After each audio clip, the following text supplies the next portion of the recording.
Mbote na balandi émission Congo na biso mokola lelo émission Congo na biso et ambeli bino mwana mboka Camille Richard Kalele azali bongo président ya Asbel Génération Congo Nouveau. Mbote président Camille Richard Kalele. Mbote maman Francine, mbote na balandi nyonso oyo ba mesa olanda biso.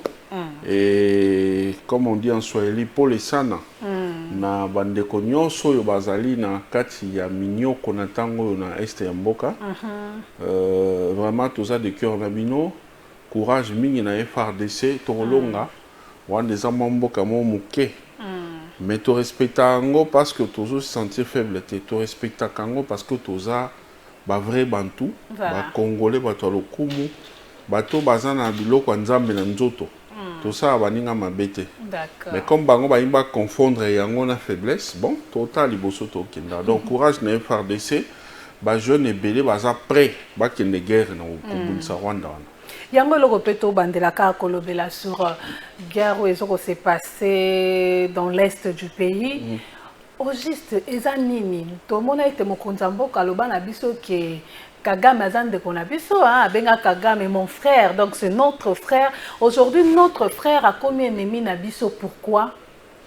Maman Francine, président Nyonso Mboka, agent politique naé, sous le régime, il y a Joseph Kabila, dans ce cas, il y a Bengi Kagame, son frère. Voilà. Bon, Moutoula Moutoula, une appellation naé. Président Félix. Donc, quand appellation, on a pensé que ça la Kebitumba penza ya est et ko katana. Président Félix Azamuto ya outina famille politique moko ya ba socialiste dans le vrai sens du mot. Hein? Au bon na ba socialiste de tobenga na ba camarades et tout ça. Ils allaient na moi ba principe belé ya kibomoto. Oh, ils ont moins difficile muto à se débarrasser nango. Voilà. Donc azana moi ba réflexe belé ya ba socialiste. Ajouter sur cela, bonne fois où il y a qui n'a pas pour Naolinga, m'a changé. Mais il s'est fait que m'a changé. Mais appeler quelqu'un son frère, et ils allaient payer appellation. Au quoi ben à mon frère non parce que aux estimés qu'il y a être humain africain le royaume, il a forcément te pour dire qu'on de konanga. Il y a des gens qui exagèrent. On a mon même mon chinois. Oh non mon frère viens d'abord non chinois là chinois. Mais à Ozoyen en tant que ndeko dans Kibomoto.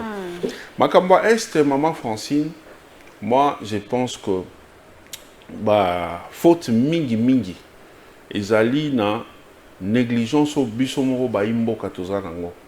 Mboka na biso est considéré comme étant un bien sans maître. Et ça va chaler à monde entier. Donc mutu nyonso soki ka opportunité zali ya côté là. À côté tant à côté il cherche à exploiter les pays.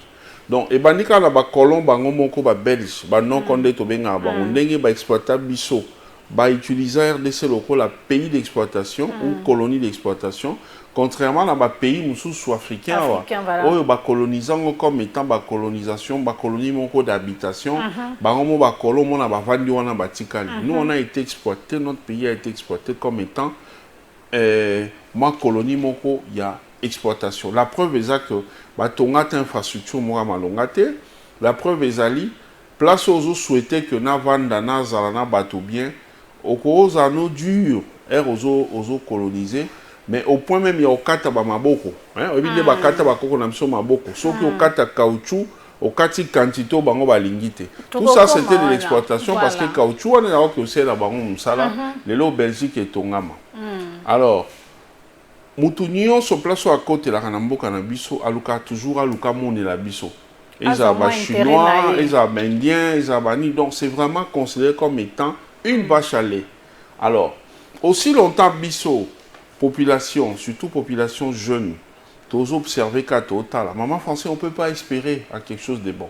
Parce que ma politique Joseph Kabila alors que militaire de son état à l'époque Mutupa utaki na rébellion ba ina na musée ba koti na nenga zo pouvoir abundi na ba mouvement armé wana ti lelo ça fait plus de 28 ans akoka aussi sangote même so ba bi que non ba si ça M23 ba écrasaka yango et tout ça sur en 2013 moi je me dis mais est-ce que ce qui est si là réellement comme rozonga non et si là raté et si là na mikanda ba défaisa qui yango et c'est là peut-être na mikanda mais dans les faits ça là la preuve est que on peut facilement ressurgir et comme baza soutenu par les pays étrangers principalement le Rwanda et l'Ouganda yango na bangana bazongi donc je vais dire quoi par là na lobaka aussi longtemps que bilenge ya mboka ba côté les maté pour été ba tia maboko na bakonzi bazokamba pour tout l'accès ba pays voisins nyonso tout l'accès monde entier tout passer message que tout ça ba congolais na conscience nous sommes des êtres humains à part entière. Qui le bilenge to telemi de to iko si sa guerre ya est. Mais sur to telemi les gens déjà là actuellement au monde est là partout à travers les pays de manière spontanée sans que va motiver bato avec quoi que ce soit congolais nyonso au telema pour bunda. Il y a eu des marches ici. Dans mon même ambassade à Rwanda, je ne sais pas ce qui va résilier contrat na bailleur na en place sur l'avenue Lukusa.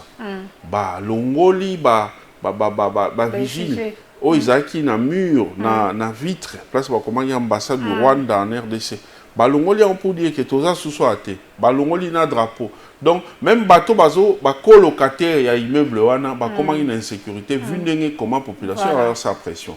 Au moni, alors pression là, faut pas se limiter. Mais donc qui peut ça qui est Rwanda et atterrir Namboka mais tozo comme nungu avion on les continuer toujours pour atterrir. Maman Francine, moi je pense que le linga bien au sale les alliés au yoki nungu tindi caméra va vérifier. En tout cas moi à ce que je sache et qui t'a sousté. À ce que je sache et qui t'a sousté. Et qu'on a bien basukaka wanate. Il faut aller loin. De comment on peut perdre à Omar à lobby jusqu'à ce jour. Rwanda réseau qui t'a toujours. Bon, au moins opposition na mboka oyo, opposition ezaka expression ya mécontentement. Opposition au Kabila zaka nango en face naie, ezaki mingi opposition moko, ezaki na deux sentiments. Sentiment mo yaki ya koluka ba reprendre le pouvoir pour ba améliorer ba conditions de vie ya population. Sentiment monsieur ala qui a bateau ba outil libanda toyebi ba Antoine Félix Tshisekedi il est là il gère il est vrai que façon na ya gérer et c'est pelisa ba te belete beaucoup de gens se plaignent surtout classe politique est-ce que tu entends encore parler de la classe politique au jour d'aujourd'hui et comme cercle moko fermé toye baté banani baza acteur politique en mboka donc ba fayulu ba muzito ba matata mponyo bazo bunda c'est parce que ce sont des gens basant moi ba moyen belé. Donc au jour d'aujourd'hui, pour eux exister en tant que classe politique, il faut savoir moyen bélo bunda. Je ne dis pas forcément que si c'est qu'il y a une politique d'exclusion, mais il ne donne pas l'opportunité, il n'ouvre pas la porte na classe politique base à l'autour na yeba gérer mboka. Circuit est très fermé. Alors ils appellent au moins ils appellent bien.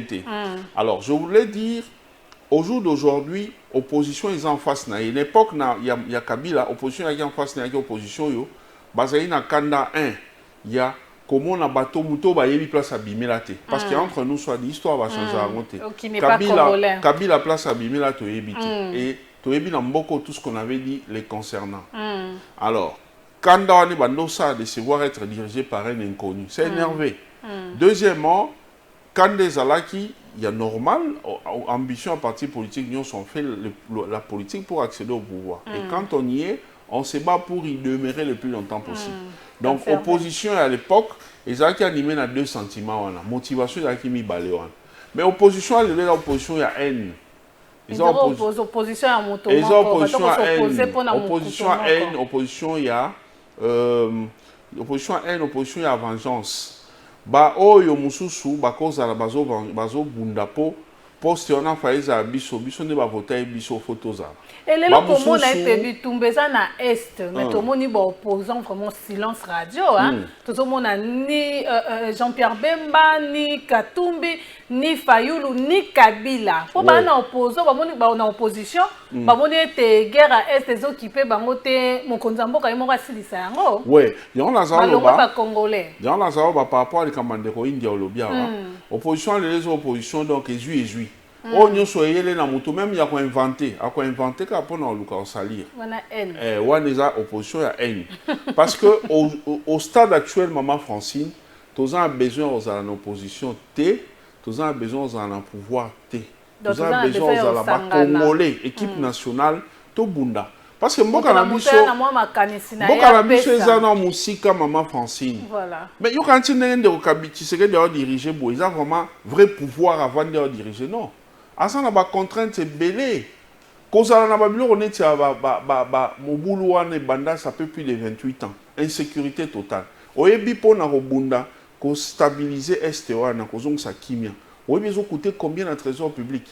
On a mis en place 2 administrations dans 2 pays. Il y a de l'Est, dans Ituri et dans le Nord Kivu. Bâti administration dirigée par des militaires. C'est une situation extraordinaire. Quand on parle d'extraordinaire, on parle de ce qui est cher. Ça coûte cher à la République. Il faut pas Kagame, il faut pas ça vraiment nini. Pour le quoi, il y a des oui, on a l'obino awa pour nous répondre à la question, mais on a épuisé à Liboso. Donc, Bangamba Yandeko India et Talika Bango, ils ont opposition. Mais ça, Mawa, comme on a que moment où les tous a unis, on continue à se tirer à boulet rouge. C'est comme pour ce qui concerne la question posée, il y a Bandeko Yo, Bazo réagir. Namoni, na été sur les alika image va monter tout à solo. Namoni quand même des Kofayulu, a sali, je sais pas une activité ou bien une déclaration pour l'enseigner à la ONU a imposé des sanctions sur Rwanda, tout ça là, M23 par rapport à ça. Si c'est le cas, c'est bon parce que Aza quand même leader d'opinion. Aza va te belé, va croire en un combat, et ça bien silence, et ça m'a bé. Dans le langage politique, dans le moment il y a Boye, ce qui est un grand leader, il y a Trump, il y a Katumbi, Kabila, Kamere. Bon, Kamere pas trop parce qu'il y a eu des problèmes à Zanango. Bref, il y a moins l'écolo, il y a politique à niveau dans Bango. Quand on reste silencieux, c'est suspect. C'est suspect. Parce que, heureusement qu'il y a beaucoup de sous pouvoir par la force. Mais, opposant souvent, éviter aux conflits, aux notes, par des pays voisins. Parce qu'il s'est dit un jour, on a cause au pouvoir par la force, dans le capar, canal, il y a pays voisins. Si on a le béli, on a BRO, on va bon, depuis Moboule Zoya, le quoi n'a parmi les leaders, bako rapproché n'a cause une opportunité, n'a pas gagné. Moussou soupé, on ne sait jamais. Moutako Zalapé, Aza derrière, Makambouana BM23. Parce que qu'est-ce qui peut faire que, dès que Makambezo qui est bien, tout le monde a, Batuazo Sanganakuna, oh, Bakatange, Basangani Kuna, Basa Réunion, oh, boy. Et les qui a mis comme Kébé rébellieux bandi, dans le bien le roté, je n'affirme rien. Voilà. Alors, rébellieux, il y a tout peu, il faut réagir au bas, mais ça, on l'a tweeté, tweeté. Alors, on se pose des questions. Nanyo Soana Maman Francine, pour nous, on a ce qu'on a goutou dans nos souka, Kagame, Olobi, Ababomae, Basani. Non, nous ne sommes pas des assassins. On n'est pas là pour tuer. Non, problème, il y a maladie à Congo, Maman Francine, nous t'as sauté. Maladie à Congo, ils en ont noté. Attaque, tu n'as sais 40 ans, bateau, non. Kabila Longwa, tu sais que des Longwa, Fayulu Ndaya, oh, Moïse Katumbi. Maman, il n'y a personne, je te dis, il n'y a personne. Qui qu'il soit, à quoi il y a commis président Mbokoyo, a changé la situation malamoko. Voilà. Et puis, dans la naïveté, na biso, jeunes Congolais. Tu mets ça na biso, ozobete la bourreau na maboko. Donc il y a des gens qui sont venus dans ces pays, babimi wapito yebite, to se retrouver ka bakomba kondi. Ba diriger biso ba zumbongo parce que mboko ezala mbongo maman mtako sauter. Et à l'époque, on a vu que les sanctions allaient été. Ba diriger biso ba zu bambongo. Bambongo wana ba zui. Il y en a comme une ambition comme un président en Mboko. Alors, parce qu'ils utilisaient Kabiso Lissousou, Potofinga, Baninga, ils ont divisé les Congolais. Même parmi vous, actuellement, journalistes, il y a des problèmes. Moi, je déplore ça. On n'a pas besoin, il y a Kolanda Poe, preuve que Oyo, corrompre ou quoi. En voyant seulement différents tweets, il y a des confrères Nabino Moussous. Au Talika, mission na Bango. Ligne éditoriale des essais Vanda. Même si on se prétendre qu'il y a des journalistes et un changement. Il n'a rien à voir avec ça. Il est promené à l'Imbongo. Et pour ça, il est prêt à faire n'importe quoi. Alors, il y a des journalistes, il y a même un niveau où il y a des kaboli batu. Comment on a bossé le gouvernement? Gouvernement, oh, bateau, ça, oh, bateau, ça, oh. À cause de notre propre naïveté. Alors, pour la situation changer, non seulement il y a qui maison en est, mais situation de manière générale, pour qu'il faut qu'on dise la population. On ne nous respecte pas. Lorsqu'on vous invite, et puis tu appelles des gens aujourd'hui, à tous un message à bien, qui va commencer à transport. Pourquoi? Parce que bazo se faire chosifier. Voilà. Bah on a qui baza le quoi batouté. Alors bazo mi kiti ça au point que et puis si ba politicien mutu makasi au moins na mutu a comment risquer a comment casquer na za moi 100 000 a tiango anja tumbiango pour ébi que na reçoit poste grâce à eux na sable surtout ne mo boule zo ya bo. Les gens sont contents. Bah c'est là ah mo boule kende tout ça dialogue tout côté tout ça va poste. Alors pour na mo ya fin et ça il faut penser population faté les d'abord. Opposant ou pas sangana parce que message à liboso na classe politique. Message à liboso na classe politique photo tellement. Open ligne mboka na ye il faut ça na komi kitisa. Quand quelqu'un est déjà chef de l'État, moi président Kabila malgré les ba kitisa yo atangate o asa congolais o asa labo. Il nous a géré pendant 18 ans. Vraiment. Moutoumou a encore longola za quitté. Tant que président Kabila a commis coincé, constitution est bloquée. Non mon ya longwe. Soit il construit une pièce sous marche, mais au moins il a Kabila zaka. Donc dès qu'il se qu'est dans la président wana, ça ne sert à rien tout le bras de fer. Il est en train de gérer, il a un mandat. Tout ce qui a babouzo, ba conflit inutile, ba jalousie, ba ligne, tout bunda pona mboka, tout le cas. Total la mutu na contribution na ye. Taka ne Tshisekedi Dazawana, ba moi pena katumbi a seigne audience ye. Na cadre ya majorité te, na cadre ya mwana mboka ye. Ba moni président ex-président Kabila, aya seigne audience, a mon chef de l'État na moi contribution. Ba moni bon Jean-Pierre Bemba il est déjà le chef de l'État. Ba moni nani Fayou Loyer et on sait bien, hein? Mais ce qui ezara que mutu mutavai na kwena ye. Azo sa makamna ye. Zo laksa ke bolingo mboka ezate. Ce n'est pas normal.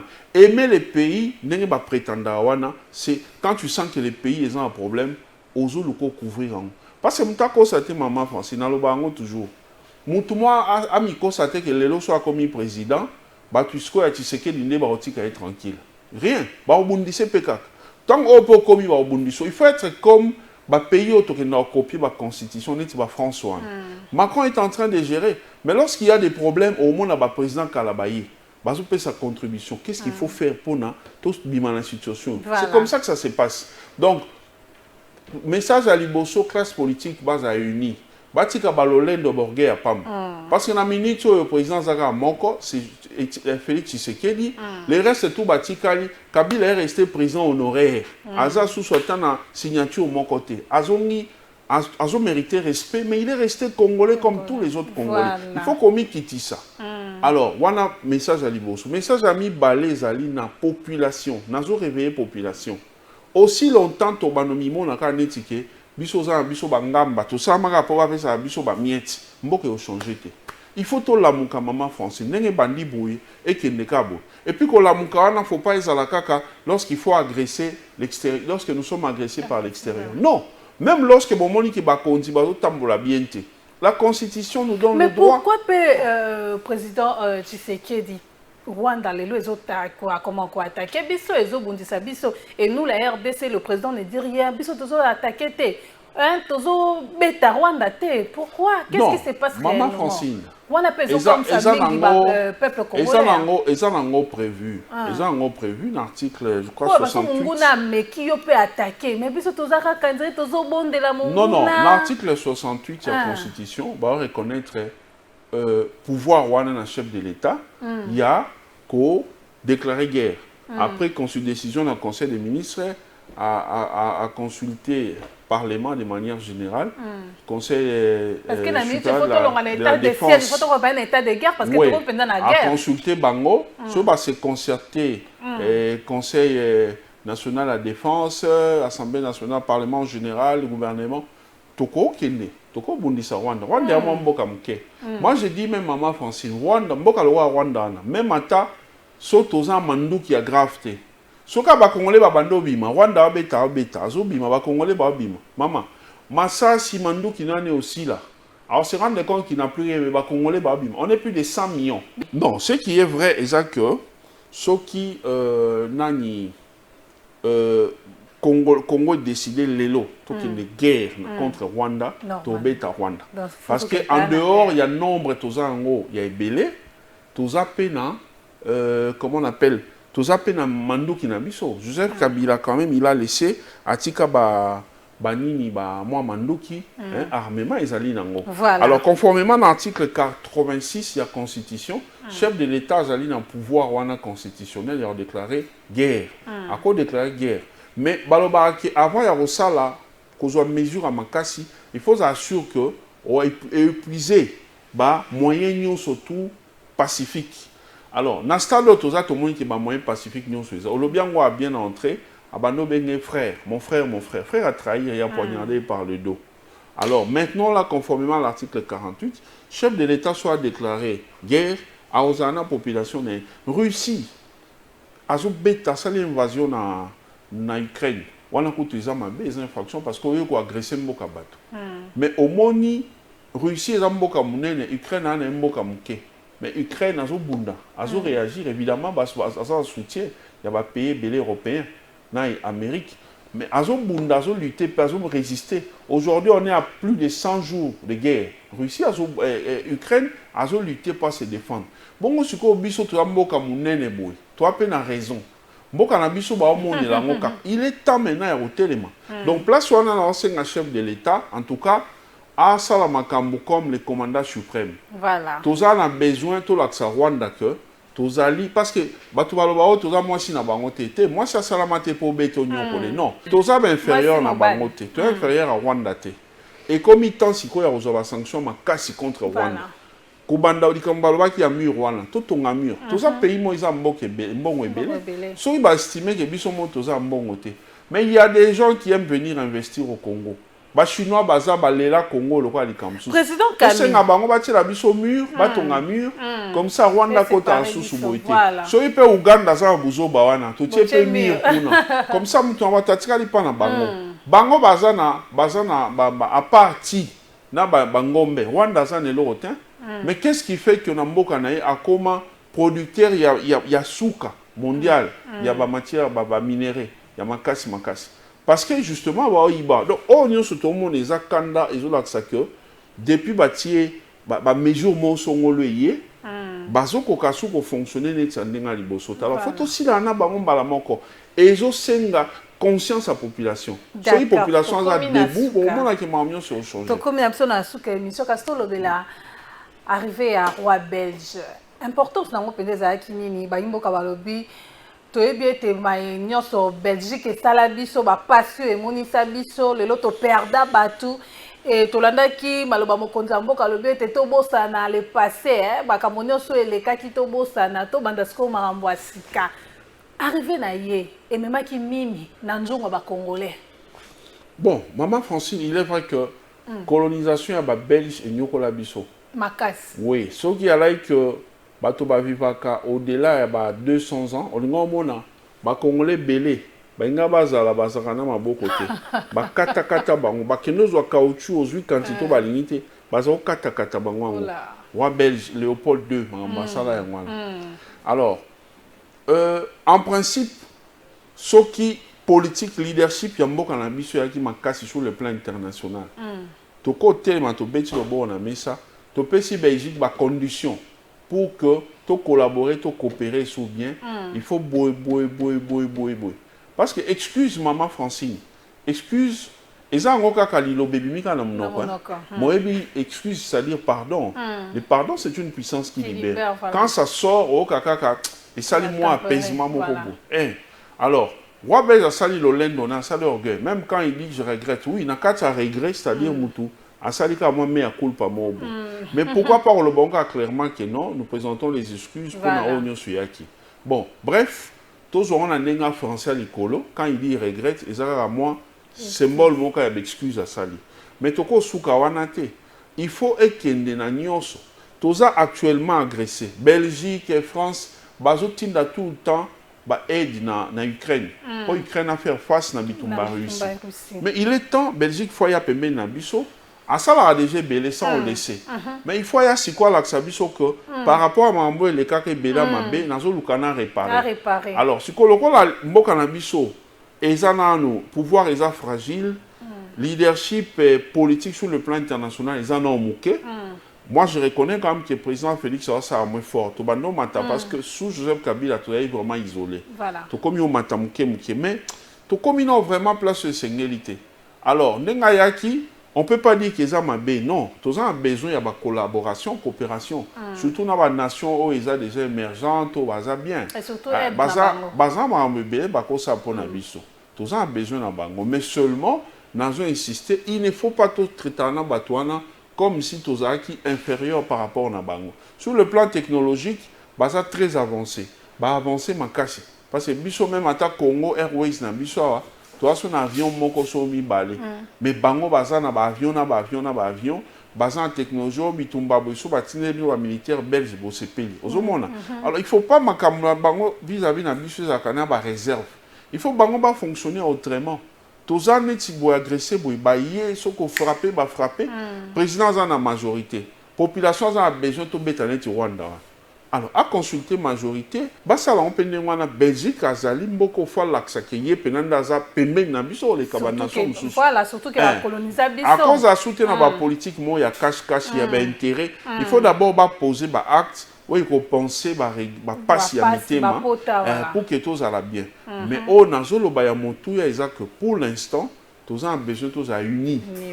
Il y a une union sacrée, il y a un orgueil, bato opposition batika pe motema mabe ba o ba otolonga na régime ya Kabila batika ko rêver ka qu'il faut bazonga na pouvoir mboka ezaka ya bangote bato ya balamuka tout ça tous ana uni na moment oyo to bunda to récupérer Bunagana to e parce qu'on ni to ça pour problème de insécurité et si là une bonne fois pour toutes. Voilà, tout quelqu'un a 2 secondes, dans 2 secondes toko la annulation, to bengango pe annulation, to bengango ba reporter, arriver à pape au baï catholique bazela qui est papa ya po ba biete Jean-Paul II, ouais le bosso papa le bosso comme ils avaient comme Jean-Paul II. Ouais, ou mela ki wana. Ouais. Jean-Paul II tonga ya kalo ba ki était ba union so catholique ba kolongola ba zemi ba okufa. Pe ba kufa ka bazela ki suko o ami balaya alo bata ba détourner nyonso ba détourner mbongo aleta ba kokufa mende ba détourner o ba salimo lo sambo makasi lelo pape akoki ko tama colonel na RDCT te maman Francine Mutaza Mutu pape aza azungolu ya ozala numéro 1 église catholique aza toko comparer du point de vue niveau na rang. Voilà. Toko comparé était na ba numéro 1 à Bingomba Msusu parce que l'église catholique a l'ona moi makasi aza misisa makasi sur le plan sociologique. Voilà. Aza vraiment makasi. Mais soto bito sala comparaison muto atuni siko bino église na bino pape na bino nani neti ACK ba lo pape na biso évêque mukuna. Omona bino pape na bino aza o biso bata combat spirituel pape na biso yaki papa olangi et ainsi de suite.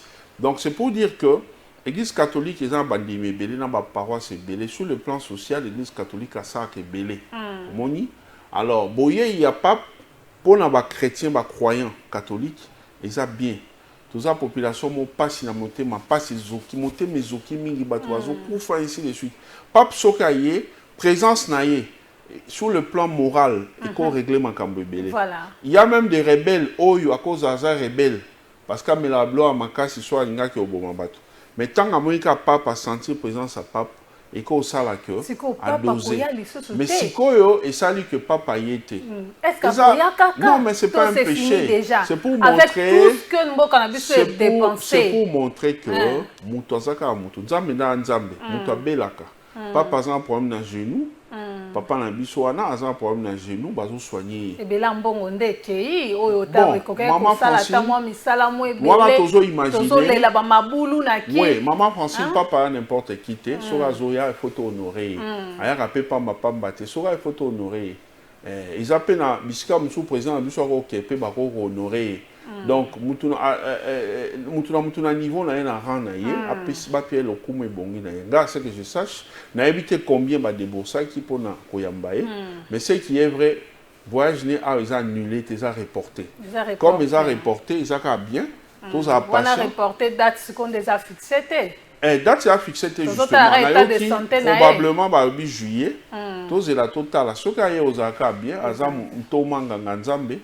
aya nanu comme ça miyibi nyonso bayibaka mbongo ya leta papa lobata maloba sur bino oyibi okufi mpona makala bozobima na bino malamu bokufa tomona bino te mpo bozoboma mboka bamiyibi tokomi na suka. Merci mingi président Camille Richard Kalele ngape na mpe merci mama nazobetaka sete bilenge tolamuka bilenge tolamuka communauté internationale osala rien baoboma biso ça fait 28 ans baloba rien basala rien MONUSCO aza wana me baoboma problème yasko biso moto lamuka yango biso na génération Congo nouveau to perso confiance na MONUSCO te na ebisi yo mama to compter sur biso moko muze mine de rien mine de rien muza tikela biso héritage ya munene toza ba légaliste so bino to telemi to kosa désordre bosa désordre non il faut bosa sous leadership pa mutu donc la ba institution ali chef de l'état institution numéro ya liboso azali sous leadership na ye toko bunda po nekolo pour sauver mboka tout en étant rigoureux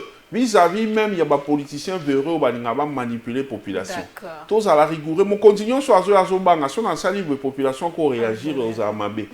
On peut même se lever un matin comme ça, tu as sous mon contributeur, pour te mimier belé par long. Et ça, on a belé. Alors, on a profité pour 1 minute. Dans lancé quand même appel Tolingi Congo Sika, génération Congo nouveau, génération où ils ont congolais à Siko bazan mentalité, ils sont basés veillés. Tout ce qu'on a quoi banyama bazo manipuler yo neye balingi, bazo manipuler ba politiciens na biso na libanda na ba pays étrangers, bango pe bazo manipuler biso à Tolingi so biloko anate. Oh nyon surtout intéressé, to sangana to za lingomba munene to bunda pona mboka na bien. Bako contacter biso toi na Kalamu, na Matonge, avenue Chikapa, numéro A45, numéro de téléphone 099 99 61 021. 099 99 61 021. So ba bengi to mona na poto continuer ma so. D'accord, merci no ba yimbo kanyon so bazala ki penza liboso ba etando iki pona kolanda émission Congo na biso na bokebi ngana bino tokuta miko ezali ko ya samedi 9h juste rediffusion pe na chaîne na bino YouTube Kamputu TV.